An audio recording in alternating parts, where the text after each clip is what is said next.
Hello नमस्कार सुप्रभात दोस्तों, द ग्रेट एजुकेशन के ऑनलाइन परिवार में मैं राम सर आप सभी का बहुत बहुत स्वागत अभिनंदन करता हूं। दोस्तों जैसा कि आप सबको पता है कि आज 14 फरवरी का दिन है और 14 फरवरी के दिन ही हमारे देश के जवानों ने अपने प्राणों की आहुति एक हमले में दे देते हैं दोस्तों।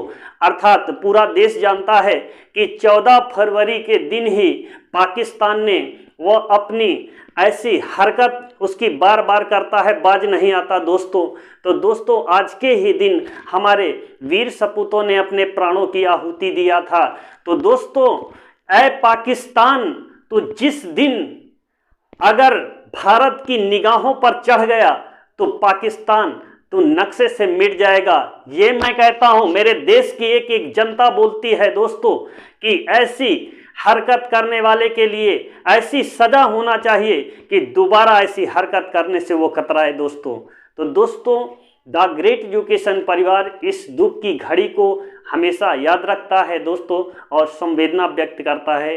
दोस्तों हम चलते हैं थोड़ा अपने मंजिल की ओर चलते हैं दोस्तों। जैसा कि आप जानते हैं कि प्रतिदिन हम आपके लिए कुछ ऐसे क्रांतिकारी वीडियो लेकर आते हैं जो आपके एग्जाम के लिए वेरी इंपॉर्टेंट हो दोस्तों मेरा एक एक वीडियो देखिएगा, वो आपके एग्जाम में कैसे कैसे मैंने फैक्ट पूरा कोशिश किया है देने का।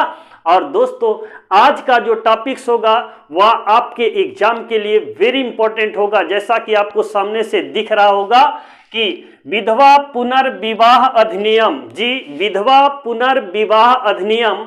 और जैसा कि आप सब जानते हैं कि भारत के अंदर एक ऐसी प्रथा थी जिसे सती प्रथा कहा जाता था दोस्तों, कि पति के मर जाने पर पत्नी को जिंदा आग में जलना पड़ता था।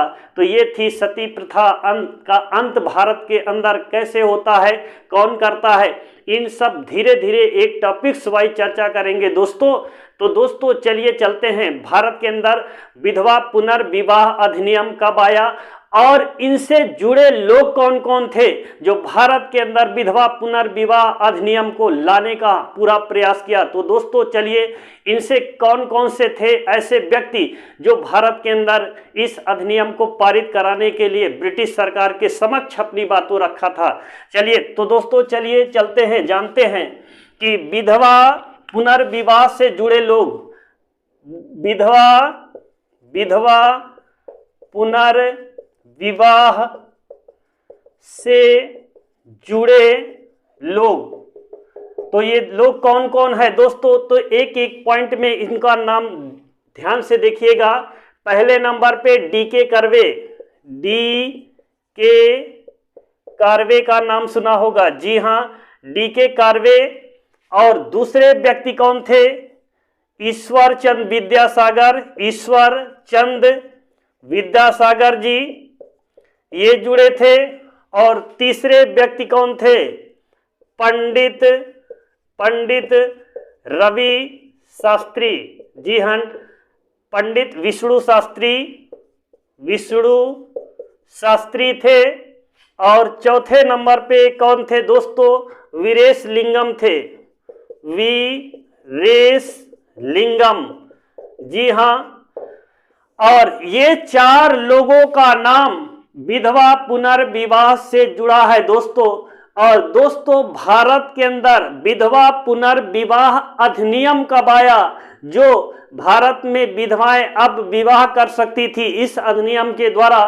तो ये अधिनियम भारत में कब आया है दोस्तों, इसको पॉइंट टू पॉइंट समझने का प्रयास करेंगे, तभी आपके एग्जाम से यहाँ बनने वाले जो प्रश्न हैं आप उसको पूरी तरह कर पाएंगे दोस्तों। तो चलिए जानते हैं कि यह अधिनियम कब आया दोस्तों। विधवा पुनर्विवाह अधिनियम 26 जुलाई 1856 को आया, जी हाँ 26 जुलाई 1856 को भारत में विधवा पुनर्विवाह अधिनियम आया दोस्तों। इस अधिनियम के तहत अब विधवाएं क्या कर सकती थी, पुनर्विवाह कर सकती थी दोस्तों। तो दोस्तों इसमें एक एक्ट और पारित हुआ जिसे हम किस नाम से जानते हैं दोस्तों, तो वो क्या था, ब्रह्म मैरिज एक्ट। जी हाँ क्या था, ब्रह्म मैरिज एक्ट। और यह अधिनियम कब पारित हुआ दोस्तों? तो यह अधिनियम 1872, ये भी पुनर्विधवा विवाह अधिनियम से संबंधित था। जी हाँ, ब्रह्म मैरिज एक्ट का संबंध भी किससे था? विधवा पुनर्विवाह से था।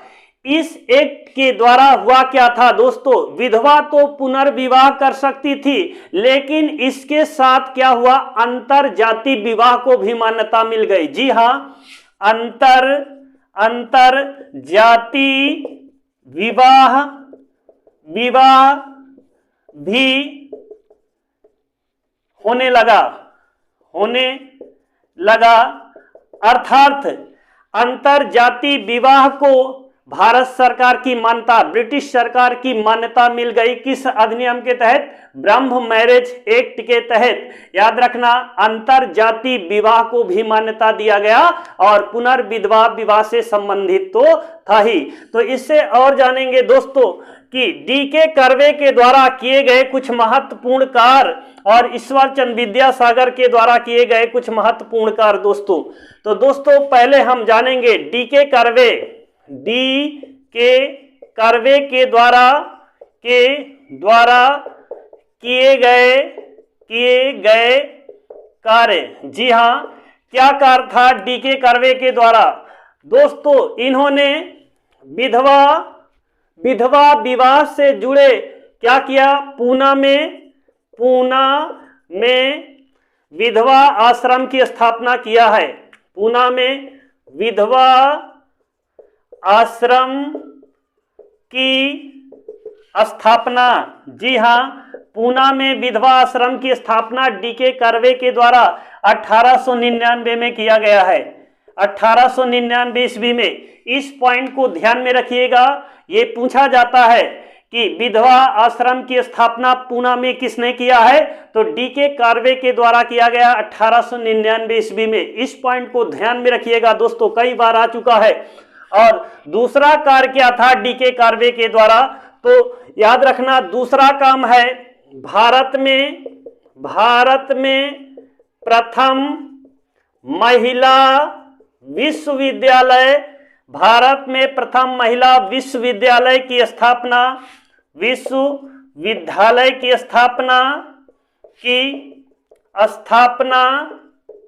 किसके द्वारा? डी.के. कर्वे के द्वारा। डी.के. कर्वे के द्वारा किया गया।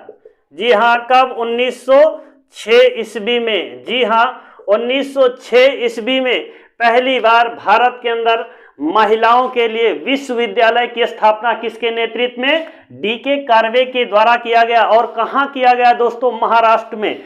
जी हाँ, कहाँ पर किया गया? महाराष्ट्र में किया गया दोस्तों।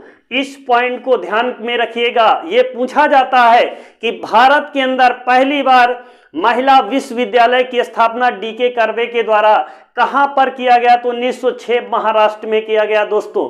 तो दोस्तों ये डी.के. कर्वे के द्वारा किया गया था। और दोस्तों ईश्वरचंद विद्यासागर के नेतृत्व में विधवा पुनर्विवाह अधिनियम आया था। जी हाँ, ईश्वरचंद विद्यासागर के नेतृत्व में ही 26 जुलाई 1856 को भारत में विधवा पुनर्विवाह अधिनियम पारित हुआ था। और दोस्तों एक व्यक्ति का जो और नाम है विष्णु शास्त्री। जी हाँ, विष्णु शास्त्री जी का कार्य, ये इन्होंने क्या कार्य किया था? तो याद रखना, इन्होंने भारत में विधवाओं के लिए क्या काम किया, उस पॉइंट को ध्यान में रखिएगा। ये क्या काम किए थे? भारत के अंदर विधवा